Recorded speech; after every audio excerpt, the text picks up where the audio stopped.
I swear, every single week there is another thing in this game that I absolutely fucking love.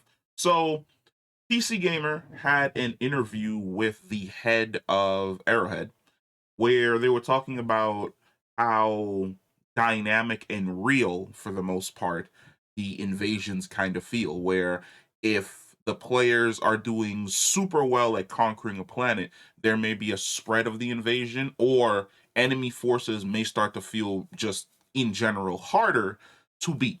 And their response is fantastic, and I absolutely fucking love this.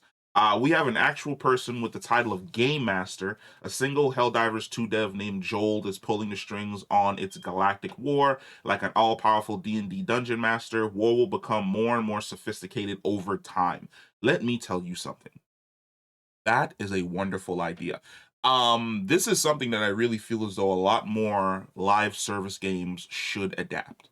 There should be a person in the chair, a person who's essentially pulling the strings and directing forces here or there, or counter invasions here. Leaving it all to AI never works out, because eventually what is going to end up happening is that we as players, we're going to find the quickest way.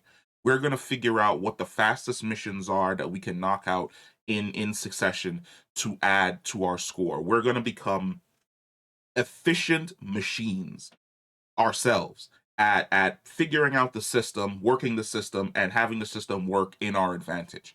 The idea that there is someone in the seat sitting somewhere who's watching us play, who's watching the strategies that we use, who's looking to see what stratagems we're bringing down. And then that person is like, but what if I did this? Or what if I changed that?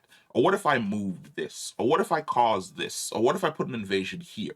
Or what if I sent in reinforcements to this planet? Or what if I made it easier on this planet, but then tuned up reinforcements over here to funnel the players onto one planet? And then when they get really, really close to taking that planet, I tune up the reinforcements that the forces are going to get on this planet to make it even harder for people to beat. That's absolutely fucking fantastic. Unexpected to players, that is, to developer Arrowhead Studios, the war is a product of careful planning and storytelling by specific behind the scenes individual pulling the strings. What Arrowhead CEO Johan Clydstedt described to PC gamers as Helldivers 2's Dungeon Master. We have an actual person with the title Game Master told PC Gamer in an interview today. His name is Joel, and he takes his job very seriously. We have a lot of systems built into this game where the Game Master has a lot of control over the play experience. It's something that we're continuously evolving based on what's happening in the game. And as part of the roadmap, there are things that we want to keep secret because we want to surprise and delight. Dungeons and Dragons has been a major inspiration for Arrowhead. The studio aims to replicate collaborative, reactive storytelling of tabletop gaming in Helldivers 2, acknowledging differences between designing a campaign for a small party versus millions of players. And one of the things that this game perfectly nails is feeling as though you're contributing to the war effort. A lot of the times in other live service games, it's like your character goes on a quick quest, completes the quest, and then that quest moves forward a set narrative at a set time. This is the type of game where there are multiple outcomes if you succeed or if you fail. If you consistently fail, there's a chance that they push you all the way back to Super Earth. If you are exceedingly good at basically completing missions and clearing objectives, there's a chance that we may get blindsided by an enemy race that they probably didn't plan on introducing until X, so that it will divide our attention and less people will be fighting this enemy so that they can build up and get stronger, and more people will come down to fight the new enemy who is just wildly powerful. And because we haven't hit, like, let's say, a certain marker yet, we're just not prepared for them, and they just continuously take bigger and bigger swaths of land until they become a big enough threat that the next narrative milestone is hit, and then we get whatever weapons and upgrades that we need in order to fight them as well. That's fantastic. I absolutely love that. Arrowhead says that it has predictions about how the war will play out, has devised set pieces, just like I said, that it thinks will be significant, but in true tabletop fashion, the story will change based on player behavior, just like I said. In fact, it already has. Game Master Joe has already had to grease the wheels for a few enemies a few times when the Helldivers community proved a little too efficient at spreading liberty. I would definitely say that he's done it twice. He's done it once with the bugs, where we were so efficient that I think we had cleared the first quadrant and we had cleared half of the second quadrant, and then all of a sudden, like, the forces difficulty just got tuned up for the bugs, where there were just way more Bile Titans, way more Chargers, way more enemies on the map than before, and it ended up pushing us back to the zone that we had just left, that we had just captured initially. So it's actually fantastic that there is somebody looking and tuning to make it more difficult or easier for us as we progress, especially if we're too efficient. Just like the classic D&D campaign, where the DM may see that your party's about to do something and he's like, I got a trap card in my pocket, you guys are about to fight like a fucking boss that you didn't expect to fight. There have been some sudden movements where maybe one plan was too easy or one plan was too hard, like I said earlier, and Joel had to get up in the middle of that. Joel had to get up in the middle of the night to give the automatons a bit of reinforcement so the players don't take the planet too quickly. That is fucking hilarious.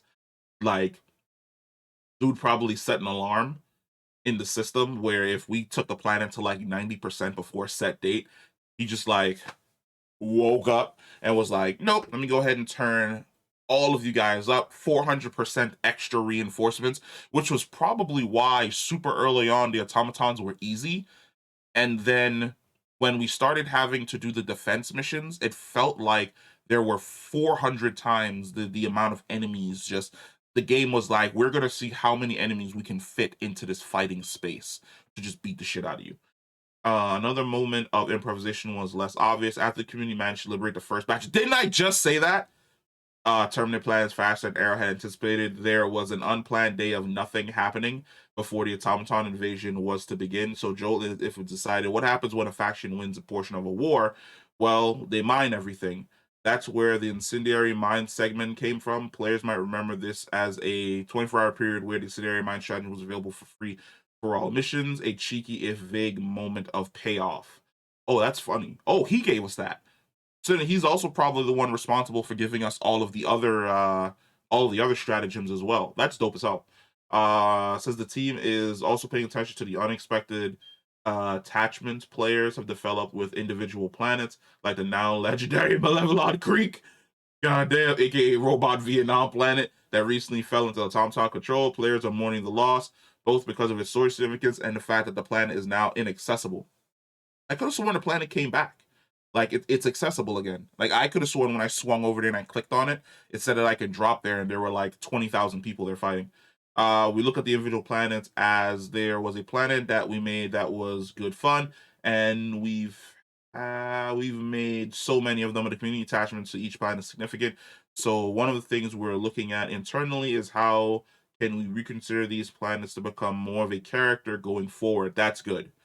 It's good that they're leaning into the fact that players are having certain attachments to certain worlds, and they don't want to just simply lock off a world when those forces take that planet, and they want to see if they can kind of work it back into the rotation in some way, shape, or form, where we might have a special mission where we have to drop there and eliminate certain things for a specific like quest or segment or something along those lines.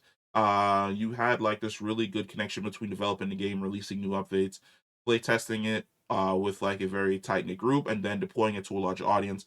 But the continuous improvement, that continuous development, just being able to surprise people and get that immediate feedback from them, appreciating the content we're putting up has been such a staple to me in how I view games as something that should be developed together with the community. As Arrowhead turns its attention to future updates, the community looks toward the next chapter of the war. With Timeline Invasion coming to a close, will Arrowhead direct Helldivers back to the bug, considering a recent mech leak? Perhaps we'll soon be returning to the Terminate front with new hardware. I already did a video on the mech leak. The mech leaks looks fantastic. I can't wait to get them. They definitely feel as though they're mechs from Front Mission instead of being mechs from Gundam or uh I'm forgetting the name of the other I'm forgetting the name of the other mecha game that I had played recently. But yeah, no, this is perfect. I think a lot more games that want to be live service should have someone like Joel. They should definitely have a game master that's pulling the strings in the background to make it a little bit more dynamic for the players, where you just don't know what's going to happen, because Joel has different levers that he can pull that can cause different things to happen in the story to either divert player attention or make them focus on something that's super important. No, that's great. I've said it before and I'll say it again. Helldivers 2 is definitely how live service should be. Um, it should be engaging, it should be rewarding, you should develop attachments to certain things, but at the exact same time, because it's live service, it should be unpredictable. You should not know what's going to happen this week or what's going to happen next week, what's going to become available, what's going to be taken away from us. That's good. I fucking love that. And if they can keep this up leading into the Illuminates, leading into whatever the fourth race is, leading into the capital planet battles, leading into the boss battles. All that shit's going to be fucking dope as hell. But let me know what you think. Comment down below, and I will catch you in the next one.